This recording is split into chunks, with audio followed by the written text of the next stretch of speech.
కృష్ణం వందే జగద్గురుం జై శ్రీకృష్ణ. ఈ వీడియో చూసే ముందు ఒక లైక్ కొట్టి జై శ్రీకృష్ణ అని కామెంట్ చేయండి. పిల్లల్ని చదివించడమనేది చాలా పెద్ద టాస్క్.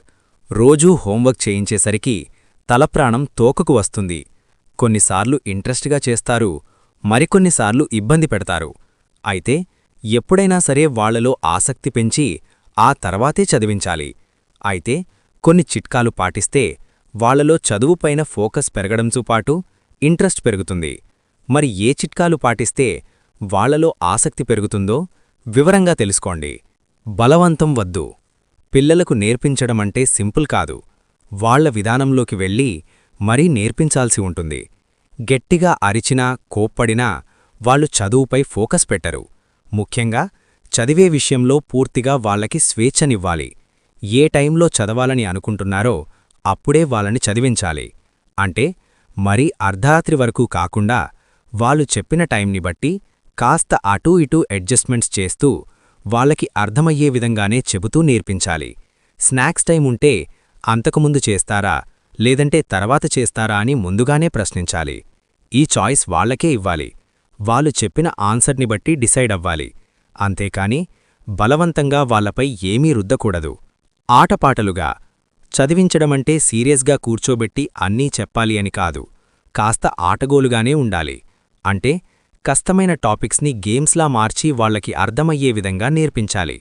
పజిల్ సాల్వ్ చేయించడం, మైండ్ గేమ్స్ ఆడించడం లాంటివి చెయ్యాలి. వీటివల్ల పిల్లల్లో నేర్చుకునే గుణం పెరుగుతుంది. నేర్చుకోవడాన్ని వాళ్లు ఎంజాయ్ చేస్తారు. మొదట 20 నిమిషాల పాటు చదివేలా ఓ ఛాలెంజ్ పెట్టాలి. ఈ 20 నిమిషాల పాటు సరైన విధంగా చేస్తే ఓ లెవెల్ సాధించినట్టుగా, అంటే గేమ్లో ఎలాగైతే లెవెల్ సాధిస్తే రివార్డ్స్ వస్తాయో అలా వాళ్లను ప్రోత్సహించాలి. దీనివల్ల పిల్లలు స్క్రీన్ టైం తగ్గించి కొత్తవి నేర్చుకునేందుకు ఎక్కువగా ఆసక్తి చూపిస్తారు. పొగడడం ముఖ్యం. పిల్లలు నేర్చుకున్నది చిన్న విషయమైనా సరే ప్రశంసించాలి. వాళ్ల మైండ్సెట్కి ఆధారంగానే నేర్పించడం మొదలుపెట్టాలి. అదనపు భారం వాళ్లపైన వేయకూడదు. అలా అయితేనే వాళ్ల మెదడు చురుగ్గా పనిచేస్తుంది. ఏం నేర్చుకున్నా సరే స్మార్ట్ అంటూ పిల్లల్ని పొగడాలి. ఇలా చేయడం వల్ల వాళ్లలో పాజిటివిటీ పెరుగుతుంది. ఏమైనా చెయ్యవచ్చు అనే కాన్ఫిడెన్స్ పెరుగుతుంది. క్రమంగా ఇంటెలిజెన్స్ పెరుగుతుంది. కష్టపడి హోంవర్క్ పూర్తి చేస్తే ఆ కష్టాన్ని ప్రశంసించండి. దీనివల్ల వాళ్లలో కాన్ఫిడెన్స్ పెరుగుతుంది. క్యూరియాసిటీ పెంచండి. పిల్లల్లో ఆసక్తి పెంచడమనేది తల్లిదండ్రులు చేయాల్సిన మొదటి పని. వాళ్ల బ్రెయిన్ ఎప్పుడూ యాక్టివ్గా ఉండాలంటే మొట్టమొదట వాళ్లలో క్యూరియాసిటీ పెంచాలి. పుస్తకం తెరిచే ముందే ఆ క్యూరియాసిటీ పెరగాలి. పుస్తకం తెరిచే ముందు కొన్ని ఇంట్రెస్టింగ్ క్వశ్చన్స్ అడగండి.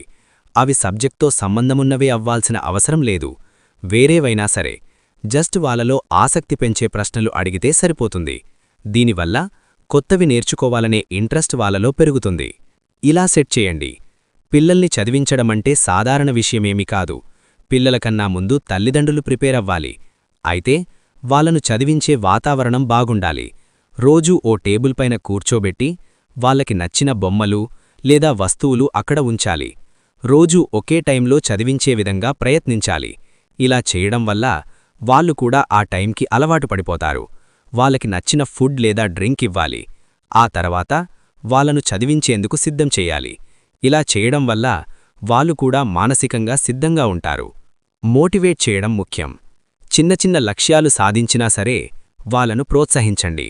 ఇలా మోటివేట్ చేయడం వల్ల పిల్లల్లో పాజిటివ్ థాట్స్ పెరుగుతాయి. అదే సమయంలో ఎలాంటి సవాళ్లనైనా ఎదుర్కొనేందుకు ధైర్యం వస్తుంది. వాళ్లలో క్రమంగా ఒత్తిడి కూడా తగ్గుతుంది. ఏదైనా చాప్టర్ కంప్లీట్ చేసినప్పుడు అక్కడ కలర్స్తో మార్క్ చేయండి. ఇలా చేయడం వల్ల వాళ్ల ఫోకస్ పెరుగుతుంది. ఆ స్టిక్కర్స్ చూసినప్పుడు టాపిక్స్ కూడా రివైజ్ చేసినట్టుగా అవుతుంది. పైగా అది వాళ్ల అచీవ్మెంట్కి సంకేతంగానూ ఉంటుంది. ఈ విధమైనటువంటి టెక్నిక్స్ పాటిస్తూ మీ పిల్లల్ని చదువుపై ఇంట్రెస్ట్ పెట్టే విధంగా చేయండి. ఈ వీడియో గనుక మీకు నచ్చినట్లయితే లైక్ చేయండి, షేర్ చేయండి, సబ్స్క్రైబ్ చేసుకోండి. Thank you for watching. Survey జనా సుఖినో భవంతు.